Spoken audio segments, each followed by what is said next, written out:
James adjusted the strap of his worn-out laptop bag as he walked through the airport terminal.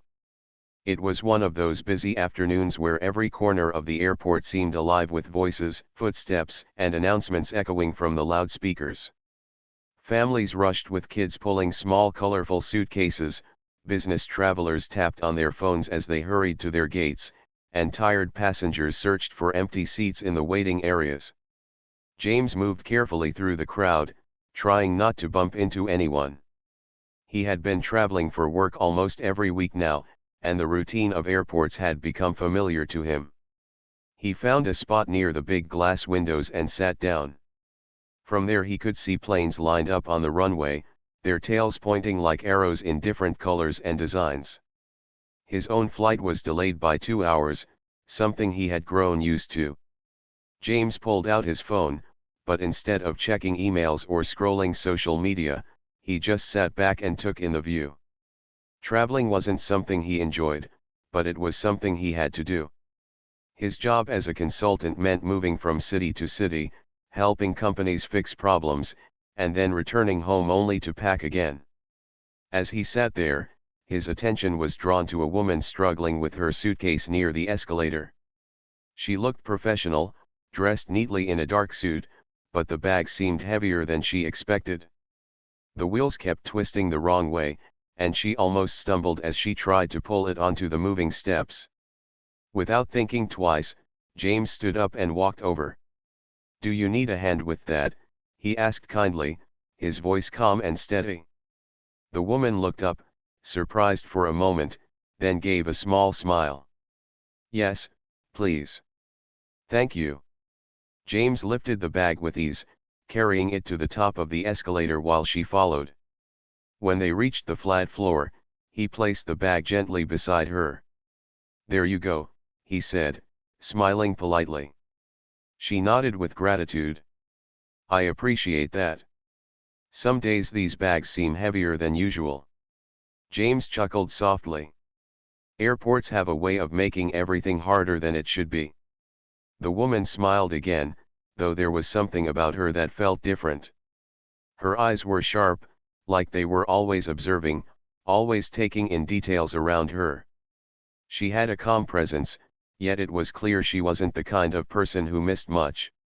James didn't think too deeply about it. To him, she was just another traveler, someone caught in the same delays and tiredness as everyone else. What James didn't know was that this woman was not just another passenger. Her name was Agent Miller, and she was part of the FBI. For weeks, she had been following James quietly, blending into crowds, keeping notes, and watching from a distance. Her team had linked James's name to a man who had been under federal investigation. The reports suggested James might have unknowingly crossed paths with that man, and now, out of caution, the Bureau wanted to know more. But as James carried her bag without hesitation, she found herself watching him in a new way. It wasn't the calculated observation of an investigator, it was the quiet surprise of someone seeing an act of kindness.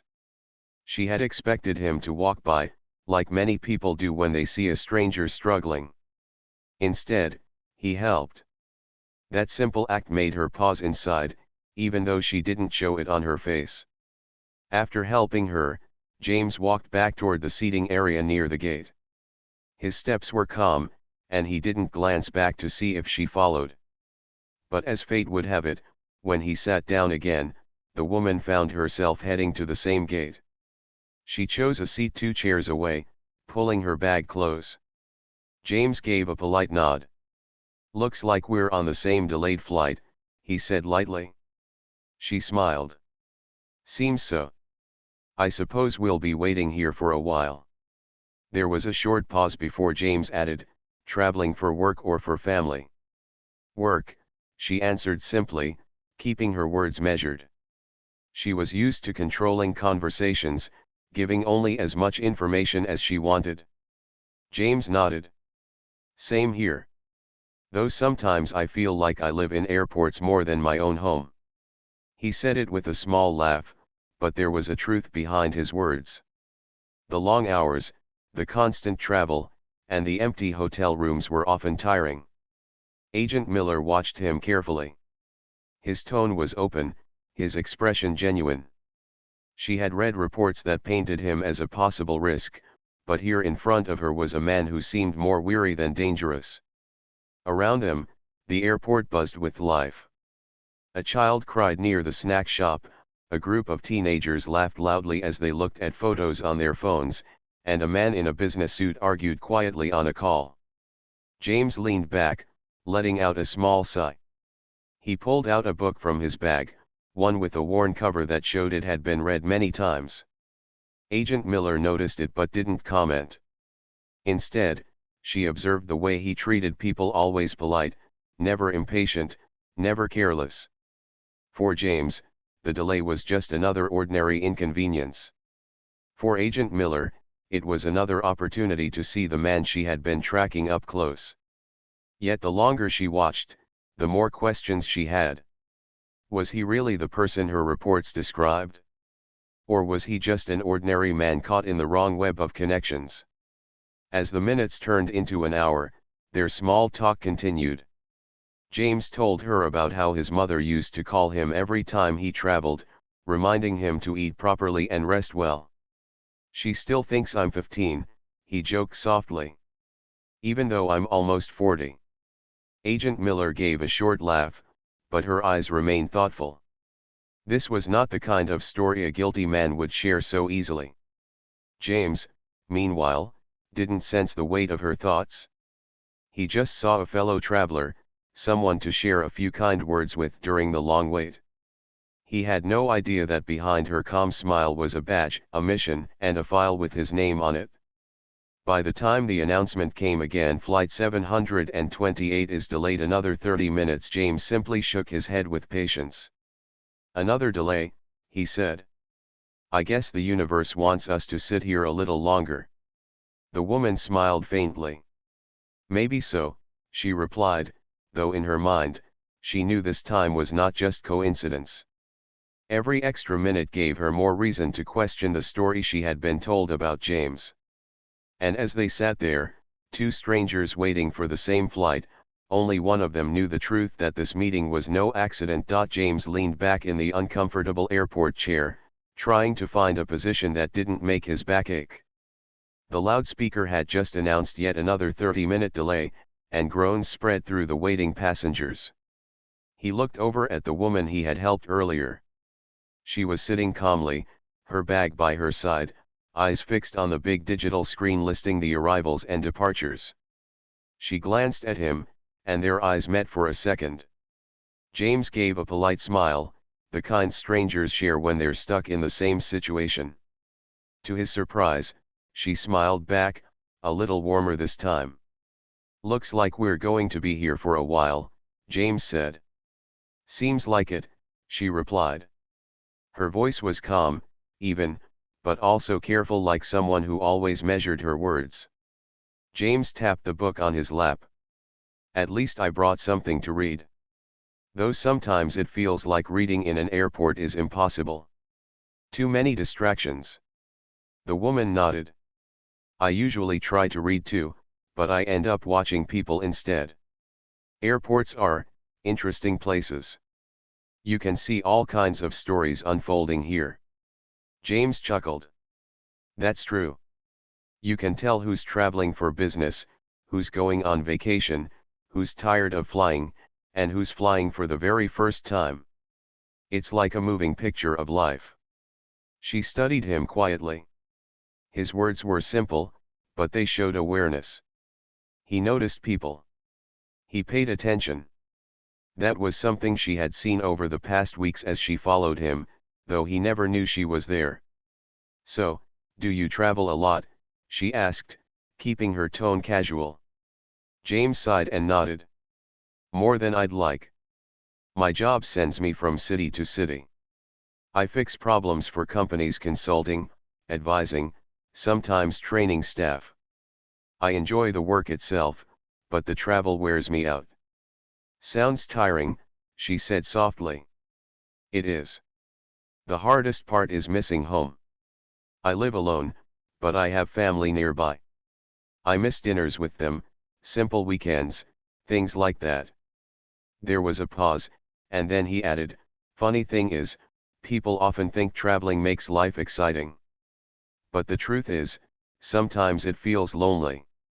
You're always surrounded by people, but you don't really know anyone." The woman tilted her head, studying him. His words didn't match the picture in her file. According to the Bureau's documents, James might have been tied to suspicious financial transfers through one of his old colleagues. But here he was, talking about missing dinners with family and feeling lonely on the road. It was such a human, relatable answer that for a moment she almost forgot she was supposed to be evaluating him. "What about you?" James asked suddenly. "Work or family travel for you?" She hesitated. She couldn't tell him the truth that she was FBI, that she had been assigned to shadow him for weeks, that she had read every detail about his work and movements. Instead, she gave a carefully chosen answer. "Work. Mostly meetings, sometimes conferences."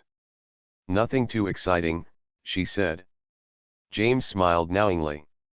"So you're like me, living in airports?" "You could say that," she replied with a small smile. Their conversation paused for a moment as an elderly man shuffled past, dragging a small suitcase. James immediately stood up and offered, "Do you need help, sir?" The old man shook his head. "Thank you, son, I'm all right," he said with a smile before continuing on his way. James sat down again, his movements calm and respectful. Agent Miller, watching, felt something shift inside her. His reflex to help, even when he wasn't needed, wasn't the behavior of someone trying to hide something. It was natural, unforced. She felt the weight of her badge pressing in her pocket, reminding her of her role. But the man in front of her didn't feel like a target, he felt like a decent human being. "Do people often misjudge you?" she asked suddenly. James looked at her curiously. "Why do you ask?" "Just wondering," she said quickly, covering her question. He thought for a moment, then gave a small nod. "Yes, sometimes. People see a tall black man with a serious face, and they assume I'm angry or unfriendly. I've been stopped in stores, followed around, asked unnecessary questions. At first, it used to upset me. But now, I just remind myself it says more about them than it does about me." Agent Miller felt her chest tighten. Those words stayed with her.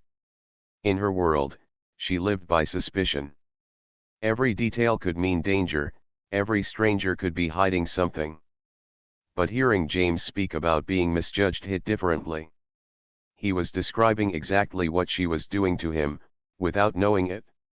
"You don't sound bitter about it," she said quietly. James gave a half smile.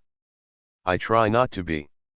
My mom always told me, you can't control how people see you, but you can control how you carry yourself. I try to live by that." For the first time, Agent Miller felt uncomfortable. She wasn't supposed to feel sympathy for her subject. She was supposed to observe, collect evidence, and make a report. But the more he spoke, the harder it became to separate James, the man sitting in front of her, from James, the name on a file. The airport grew busier as more flights were delayed. Families spread out on the floor with snacks, young children played with toy cars, and tired travelers leaned against walls. James and the woman stayed in their seats, the conversation flowing more easily now. "Do you ever wish you had a different job?" she asked. James laughed lightly. "Every Monday morning. But honestly, I like helping companies solve problems. It's like fixing a puzzle. I just wish I could do it without flying so much. Sometimes I wonder if life is passing me by while I'm sitting in airports." She nodded slowly. She had wondered the same about her own job, though she couldn't admit it. Being an FBI agent meant long hours, constant pressure, and no real chance to live an ordinary life. But she had chosen it. She had committed to it.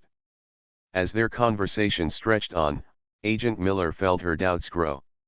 If James was hiding something, he was the best actor she had ever seen. But deep down, her instincts told her otherwise.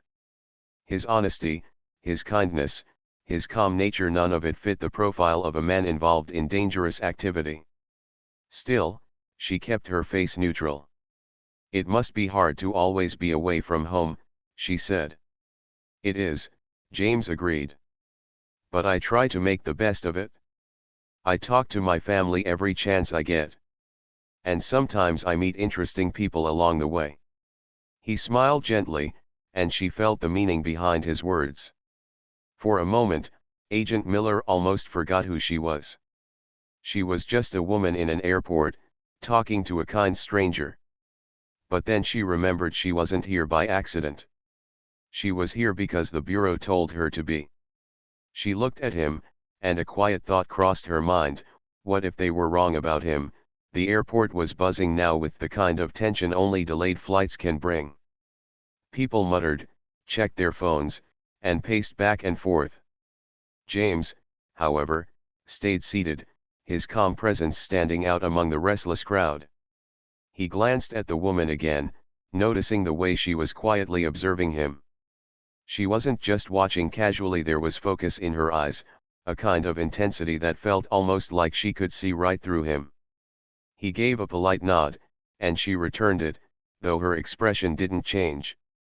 "What's your next destination?" she asked, breaking the silence. "Chicago," James said. "I have a meeting with a company that's struggling with some internal management problems. I'm supposed to help them find solutions." She raised an eyebrow. "Sounds like a big responsibility." "It is," James admitted, leaning back in his chair. "But I like challenges. I like figuring out how things work, and what can be improved. It's like solving a puzzle, but with people and systems instead of pieces." The woman listened carefully, intrigued despite herself. Most people, when traveling for work, kept their conversations light or complained about delays.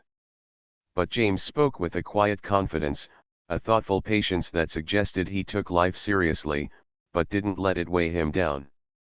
"Do you enjoy traveling so much?" she asked, though her voice carried a hint of curiosity rather than judgment. James smiled faintly. "Honestly? Not really. I enjoy the experiences when I arrive, the meetings, the connections I make. But the traveling itself, the airports, the flights, the waiting, it can be exhausting. Sometimes I wonder if I'll ever get used to it." She nodded slowly, thinking about her own life and how similar it was in some ways. Constant travel, constant observation, always staying alert. It was exhausting in its own way, and it was part of her job too. Yet unlike James, she had no choice in her travels. He seemed to travel by choice, even if reluctantly, and that small difference made her feel a pang of envy. "Have you always done this kind of work?" she asked. James chuckled. "No, I started in a small company, just helping with basic training and operations. Over time, people noticed I could solve bigger problems, and the work just grew. I never expected to travel this much, but it's part of the deal now." "And do you like helping people?" she asked gently, curious about his motivation. "Yes," he said without hesitation. "I like knowing that my work makes a difference. Sometimes it's just a small difference, like helping a manager communicate better with their team. Sometimes it's bigger, like helping a whole department improve. But it feels good knowing that I can contribute in a way that actually matters." She couldn't help but admire that. It was rare to find someone who genuinely cared about their work and its impact on others. Most people acted out of obligation, ambition, or money. James seemed motivated by something deeper, a sincere desire to make life better for those around him. As they spoke, the woman's attention was occasionally drawn to other passengers, a family arguing over tickets, a businesswoman typing furiously on her laptop, a young man pacing nervously while making phone calls. She noticed the little details that might indicate stress, frustration, or desperation. But every time her gaze returned to James, She felt a strange calm. Something about his presence was grounding, like he was unaware of the tension around him yet fully aware of it at the same time. "You seem very observant," James said suddenly, as if reading her thoughts. She blinked, startled. "What do you mean?" "You notice things. People. Small details. You're aware of the environment, but you're not distracted by it. You pay attention without judgment." For a moment, she considered how much he had already noticed about her. Could he know? No, it was impossible. But the accuracy of his statement made her uneasy. "I guess I just notice what's around me," she said carefully. James nodded. "That's a useful skill. Helps in life. Helps in work. Helps in understanding people." She felt a flicker of doubt in her mind. He didn't seem like the kind of man she expected to find in her assignment files. The files had painted a picture of someone who might be dangerous or involved in questionable activity. But the man in front of her was patient, kind, observant, and calm. Could the bureau be wrong? She had to remind herself to stay focused. She couldn't let personal impressions interfere with her duty. The flight announcements continued in the background, a steady rhythm of delays, gate changes, and cancellations. James barely flinched at the noise, staying relaxed despite the chaos. "You're very calm," she said quietly. "I try to be," he replied. "There's no point in letting small frustrations control you. Delays, mistakes, misunderstandings, they happen. You can get upset, or you can adapt. I choose to adapt." She thought about her own work and how often she let frustration sneak in.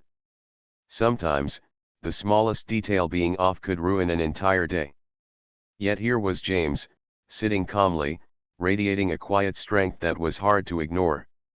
As the conversation continued, James shared small stories from his travels helping a struggling company improve its workflow, a miscommunication that led to a funny situation in a hotel, even a simple act of helping a lost child find their parents. Each story was told with humility, without exaggeration, and always with a focus on helping others rather than seeking praise. The woman felt herself relaxing in his presence. She wasn't supposed to feel this way. Her role demanded distance, objectivity, suspicion. Yet his honesty and humanity were disarming. She found herself asking questions not for investigation, but out of genuine curiosity. "Do you ever feel lonely?" she asked softly. James paused, considering the question. "Sometimes. Traveling alone, missing family, it can get lonely. But I try to stay connected. Calls, messages, small moments. And I meet people like you, even if briefly. Those connections matter." She smiled faintly. That single answer revealed so much about him. He valued relationships, no matter how fleeting. He noticed people. He helped people. And he carried himself with dignity and patience. These were qualities not easily faked. The woman's phone vibrated on the table beside her. She glanced at it, a reminder of her official duties. But she ignored it, caught up in the conversation. There was something refreshing about speaking to someone who didn't expect anything from her, who treated her as an equal rather than as an observer or authority figure. As the hours stretched on, more passengers arrived, filling the seats around them. Some were tense, some frustrated, others silent and tired. James and the woman remained in their quiet bubble, talking softly, laughing at small jokes, and sharing reflections on life, work, and human nature. At one point, James stood up to stretch. "I like airports in a way," he said, "because you can see so many people, so many stories. Every person here is traveling for a reason, each with their own life, their own struggles, their own joys." "That's true," she agreed. "It's a snapshot of humanity." He nodded, smiling. "And sometimes, just sometimes, you meet someone unexpected. Someone who reminds you of what's important. She looked at him, feeling a quiet warmth. The man in front of her didn't just talk about helping people, he lived it. His kindness, his patience, his attention to others, it wasn't performative. It was genuine. The flight for Chicago was finally announced, the gate number scrolling across the screen. James stood, grabbing his carry-on, ready to board. "It was nice talking to you," he said, offering his hand politely. "Likewise," she said, shaking it. As he walked toward the gate, she felt a strange sense of relief and uncertainty at the same time. Relief that the man she had been assigned to observe might not be who the files suggested. Uncertainty because her job demanded she stay alert, remain cautious, and continue watching. Yet, for the first time in weeks, she considered the possibility that sometimes, things weren't as they seemed. That someone could be judged wrongly. That appearances could deceive, but actions and character revealed the truth. As James disappeared into the boarding line, she made a quiet vow to herself: she would continue her work, but she would do it with care, and she would remember that not everyone who appeared suspicious was guilty. The flight to Chicago was smooth, with the hum of the engines and the occasional announcement over the intercom. James sat by the window, looking out at the clouds, reflecting quietly on the conversation he had just had at the airport. There was something unusual about the woman he had met. She wasn't just polite or curious, she had a presence that felt deliberate, careful, and focused.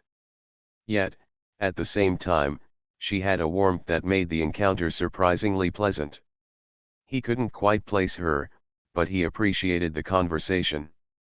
Across the aisle, a child fidgeted in their seat, clearly bored with the flight. James leaned over slightly, offering a smile and some kind words. The child relaxed immediately, captivated by his calm demeanor and friendly attitude. It was a small act, but it gave James a quiet satisfaction. He always tried to notice the small details, the small ways he could help, even when no one was watching. That was who he was. Back at the airport, the woman observed the boarding passengers from a distance. She had not followed him onto the plane, not yet. Her orders were clear: watch, record, and ensure no threats were present. But there was also a professional curiosity she couldn't shake. James was not behaving like someone involved in anything suspicious.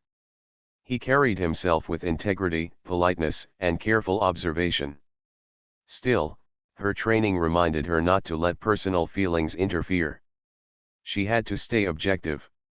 Hours passed, and James continued to work quietly, reviewing documents on his tablet, occasionally writing notes about strategies and ideas for his upcoming meetings. He was meticulous in his preparation. Every company he visited, every team he worked with, deserved his full attention. He was committed to helping, not just giving advice, but truly making a difference. Meanwhile, the woman had returned to her office, but she couldn't stop thinking about James. She reviewed the case files again, comparing the notes to what she had observed.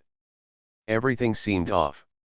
The man in front of her did not match the profile they had been given. She knew she had to maintain her professionalism, but her mind kept circling back to him. His calm confidence, his attention to detail, his genuine kindness, these were not traits of someone who was a threat. The following morning, James arrived at the company headquarters in Chicago. The building was large and modern, with glass walls that reflected the morning sun. Inside, he was greeted by the company manager, a nervous-looking woman who seemed relieved to see him. "Thank you for coming on such short notice," she said, leading him to a conference room. "We really need help." James smiled reassuringly. "It's my job to help. Let's start by understanding what's going on." Over the next few hours, he met with various department heads, listening carefully to their concerns and observing how the teams interacted. He asked thoughtful questions, took notes, and slowly began to piece together the issues that were causing friction. His approach was calm and respectful, never judgmental, and he encouraged everyone to share their perspectives.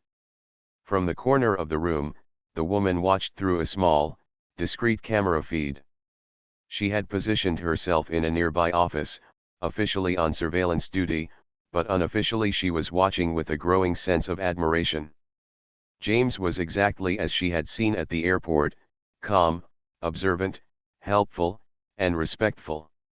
He wasn't just solving problems, he was listening, learning, and guiding. By midday, James had identified the main problems within the company.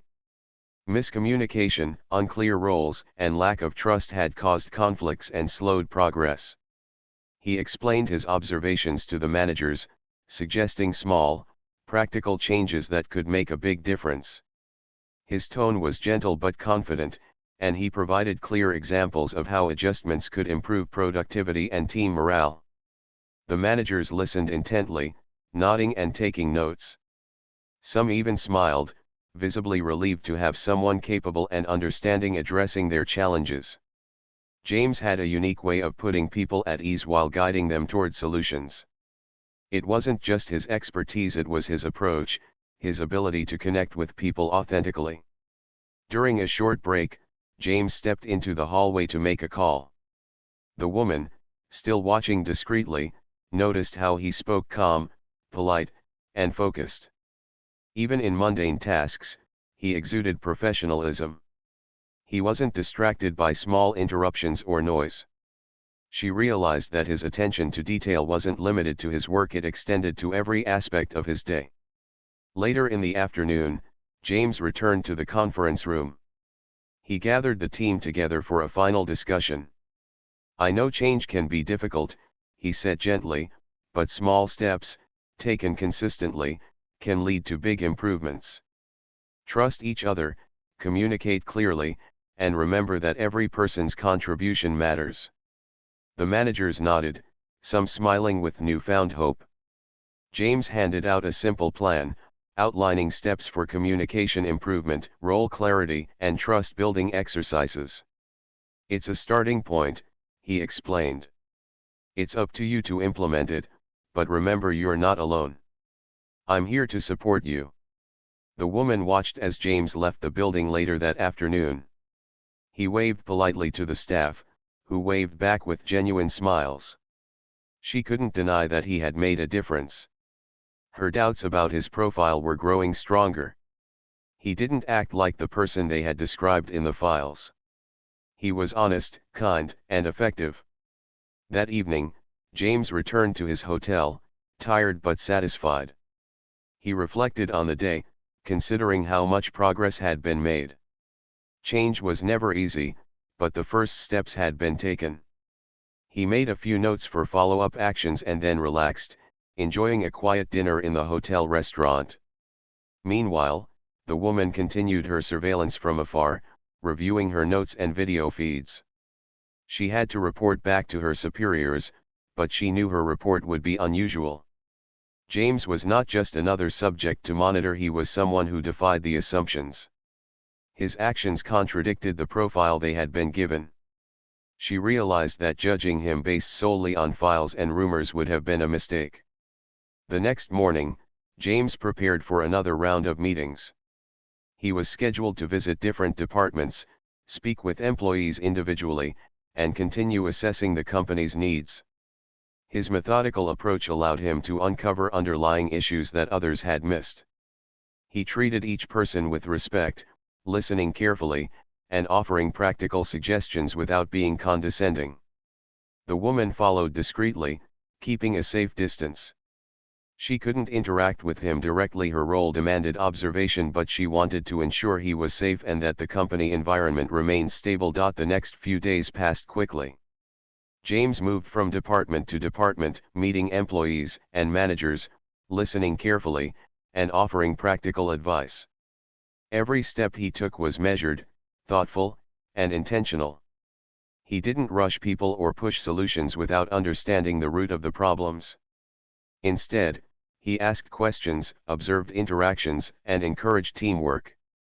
Slowly but surely, the atmosphere at the company began to shift.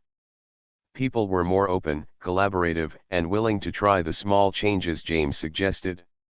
From her office across town, the woman continued her careful surveillance.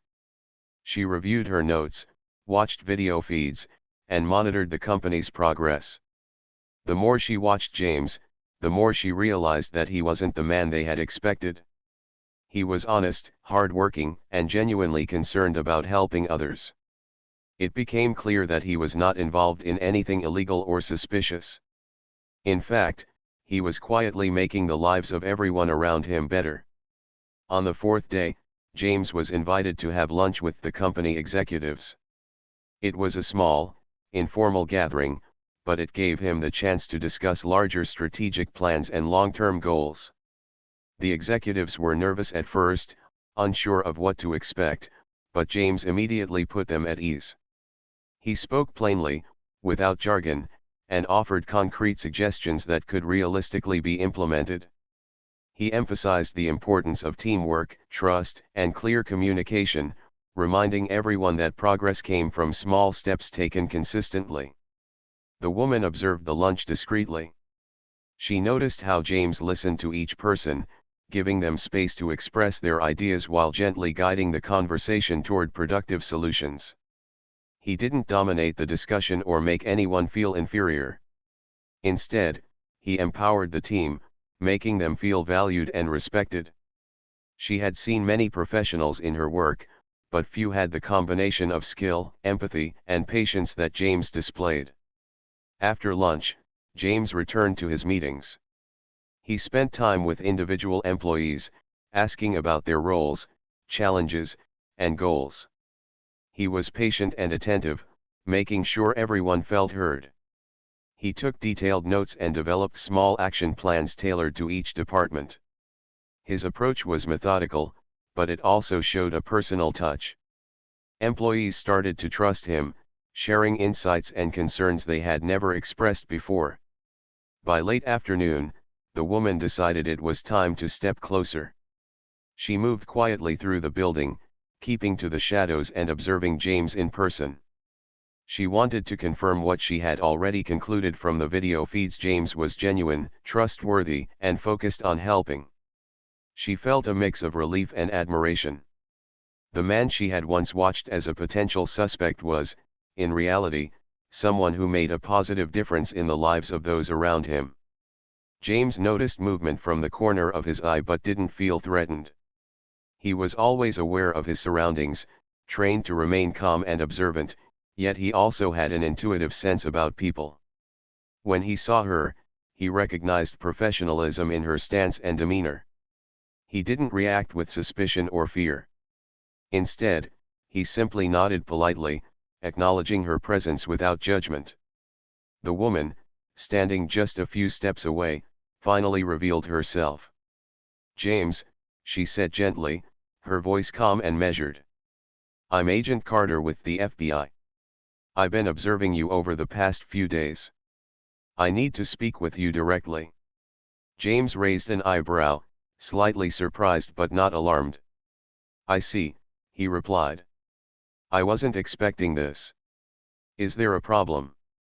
Agent Carter shook her head. "On the contrary. Everything I've seen so far shows that you're exactly the opposite of what our files suggested. You're honest, hardworking, and genuinely helpful. I wanted to meet you in person before drawing any conclusions." James gave a small smile. "I understand. It's good to meet you directly rather than through assumptions. What can I do to help?"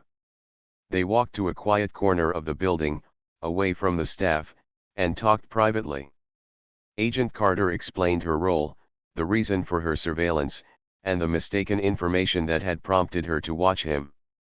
She admitted that James's actions had disproven every negative assumption. His professionalism, kindness, and integrity were evident in every interaction. James listened carefully, appreciating her honesty. "I understand that you have a job to do," he said. "But it's good to know that sometimes the reality is different from the files. People are more complex than any report can capture." Agent Carter nodded. "Exactly. And I wanted to apologize if the surveillance caused you any concern or discomfort. That was never the intention." I just needed to be sure. James smiled warmly. No harm done. In fact, I understand completely. Everyone has a role to play. I'm just glad the truth came to light before any misunderstandings escalated. With that conversation, a new understanding formed between them. Agent Carter realized that James was not only innocent but also someone who could inspire positive change. James recognized that her caution was necessary, even if it had been based on incorrect assumptions.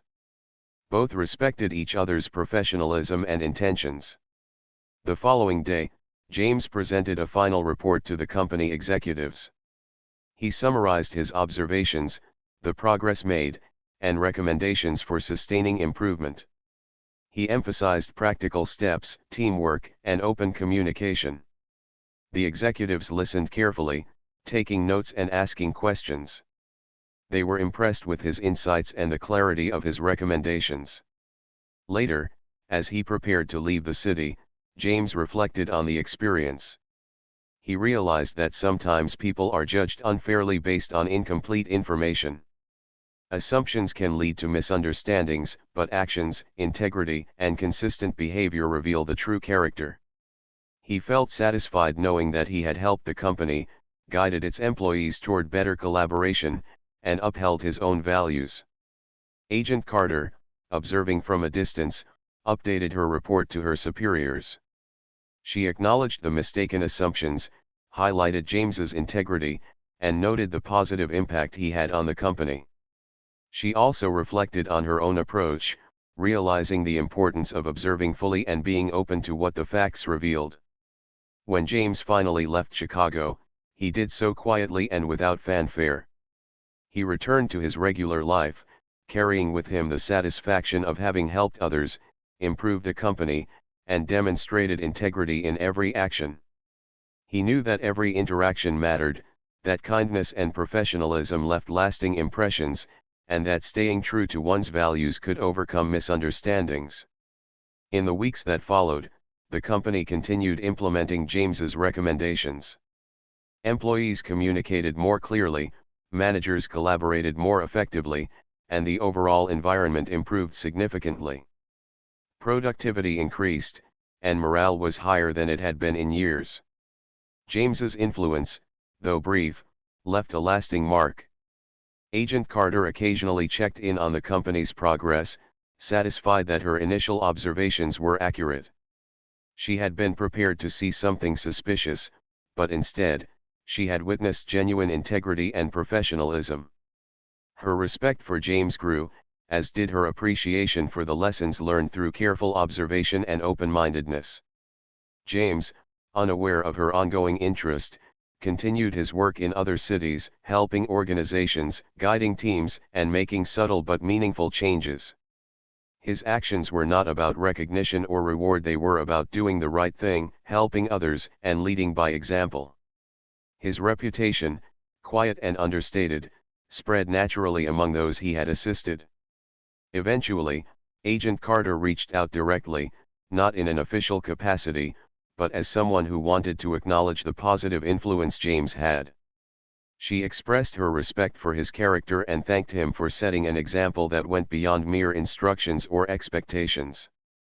James, in turn, appreciated the acknowledgement, understanding that true impact is often felt more than seen. By the time the story reached public attention, if it ever did, James remained largely unknown outside of the companies he helped.